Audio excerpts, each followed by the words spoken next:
instead of in person, since we obviously can't get together for this month's class. So we're going to take a walk. As you can see just from this overview here, we've got lots of daffodils blooming and lots happening in the garden that was not here. Lots of things that were not happening last month, or things that are popping up that weren't here last month. So we do have a lot to see this time, which is actually really fun. That's good. So hopefully we don't have too much of a problem with wind noise. We'll see how it goes. If I need to, I'll just go over this with better sound later. Let's see what we've got here. We've got our daffodils, which we talked about before. Those are really nice to put along the edges. They deter some pests, and they also help to block out the grass from encroaching. Over here we have a lot of chives growing, and let's see, we've got some of our shrubs that are starting to leaf out. We've got gooseberries and currants. This over here we've got rhubarb. Let's see if we can get in here and see those nice reddish stalks underneath. There's our rhubarb. So right here we have some black currants that are starting to leaf out. Let's see if I can get a little closer. I'm not sure. See if I can get this will focus so you can see these leaves nicely. These are the currants leafing out, and then underneath you can see strawberries in there. And what else do we have underneath here? Oh, I see some lemon balm there, and quite a few strawberries actually. Oh, and then over here we have some bee balm, which is Monarda, and I see a couple dandelions. And we'll keep walking and see what else we find. Right here we have sorrel growing. This type of sorrel is one that doesn't bolt and go to seed very quickly, so it lasts longer. It doesn't just fade out in the heat or turn bitter. It's really good all season long, and it comes back every year, so you don't need to replant it, which is the great thing about perennials, edible perennials especially. Over here looks like there's some Queen Anne's lace in there. We've got more daffodils and chives. And oh, I see geraniums. Some geraniums there. Over this way we have tansy coming up. There's tansy, which gets nice yellow flowers. Animals tend to leave it alone, which is nice. Right here we have buds on the pear tree, getting ready to work its magic. And down here below we have comfrey.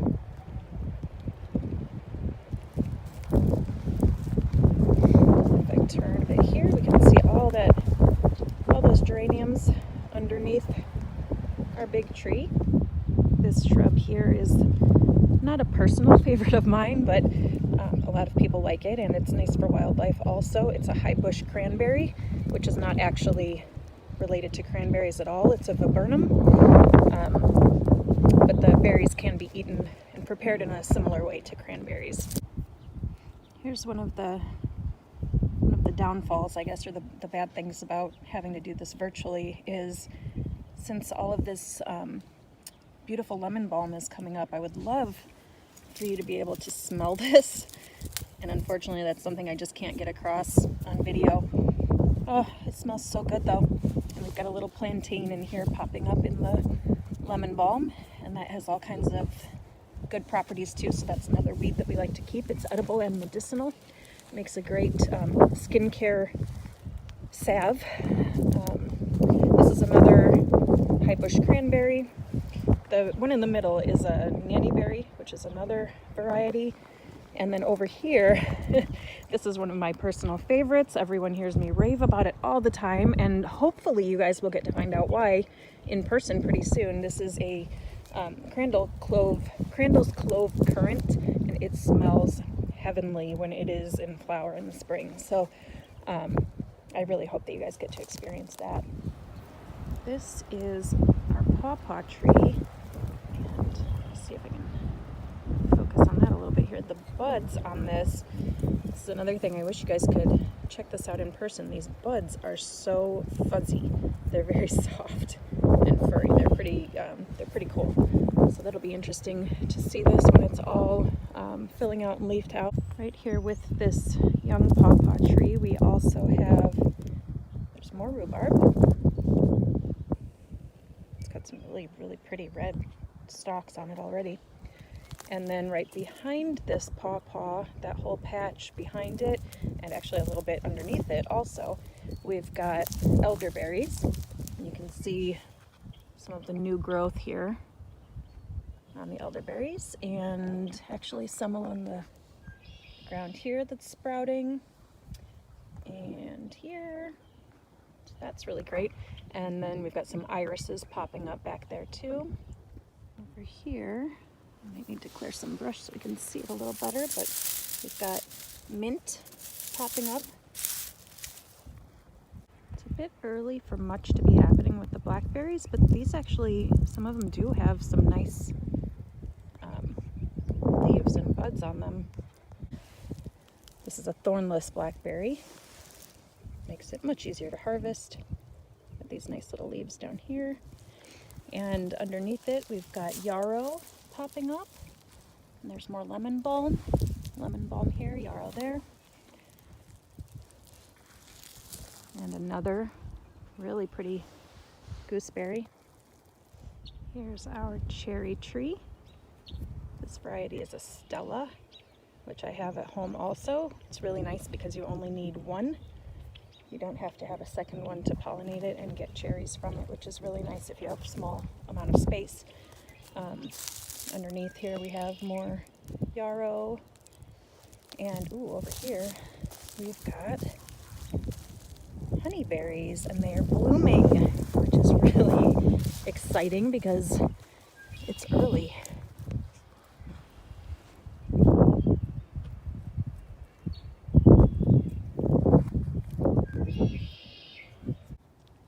Here is our peach tree with some nice looking buds on it. It'll be really pretty when it's in flower soon. You can see too on the branches, the flower buds go to about here, and everything above that, those are all just leaf buds. So this is new growth from last year, which is pretty interesting. So here's a flower bud here, and then the leaf buds, you can tell, are different. They just look like little leaves poking out as opposed to these round, the swell of the flower bud. And then over here we have a service berry. I think it's a June berry on this one. Let's check the label. Yes, June berry. There are different varieties of service berry. This one is a June berry. Possibility place is what it says on the tag there. And that was one of the recommendations I had for native plant nurseries. There are a few different, well, quite a few actually, different varieties of service berries. They are native, they are edible for wildlife and for us. They're not a really sweet berry just to snack on, but really good for jams and jellies and sauces and baking and muffins and breads, as well as being good for wildlife. And so this is pretty cool. You can see the little catkins on the hazelnut here, which is exciting. Over here we've got another clump of comfrey, and you can see all of the dark old plant material that's left from last year, and we just leave it on the ground to let it compost in place and add those nutrients that it's collected from deep down in the soil with its taproot back onto the surface of the soil to add it back. And over here, oh, this is pretty. This is a cornelian cherry, which is actually not a cherry at all. Cornelian cherry is a type of dogwood, but they have edible cherries, basically. They look like elongated cherries, and they taste very similar to a tart cherry. Not sweet, but tart. They're really tasty. And what do we have here? This is another honeyberry. It's got some caging around it to protect it from deer since we're right on the edge of the field here. But and this is a different variety from the other honeyberry. You can see this is not nearly as fully leafed out, and it's not flowering yet. So It's kind of nice to have different varieties, and then you have fruit at different times during the season too. We've got another service berry there as part of our fedge. Here you can kind of get an idea of what the herb spiral looks like when it's not full of plants. And so we've got some cleared open beds here. This is our bug house. And room to plant some new things, and lots of room for the other perennials that are already here to start popping up as it gets even warmer and we get further into the season. So there we go. There's our garden tour for today. Enjoy.